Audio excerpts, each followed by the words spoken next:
బంగ్లాదేశ్ పాకిస్తాన్ మధ్య బలమైనటువంటి బంధం ఇప్పుడు ఏర్పడింది. ఇదివరకు వాళ్ళిద్దరూ శత్రువులు, ఇప్పుడు చాలా మిత్రులు. ఎందుకంటే యూనస్ అనేవాడు వచ్చి ప్రజల చేత ఎన్నిక కాకుండా నియమించబడ్డటువంటి వాడు, అమెరికన్ డీప్ స్టేట్ తయారు చేసినటువంటి వ్యక్తి.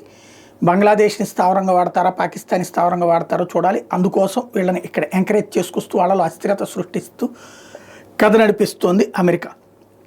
ఇప్పుడు ఏం జరిగిందేమో తెలియదు కానీ పాకిస్తాన్ హైకమిషనర్ ఎవరైతే బంగ్లాదేశ్లో ఉన్నాడో, అంటే ప్రతి దేశానికి రాయబార కార్యాలయం ఉంటుంది, అక్కడ హైకమిషనర్ ఉంటుంటారు.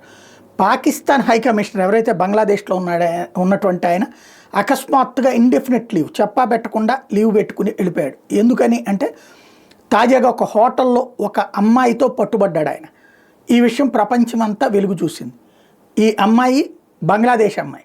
అంటే బంగ్లాదేశ్ అమ్మాయిని హనీ ట్రాప్కి వాడారా అన్నది చర్చ.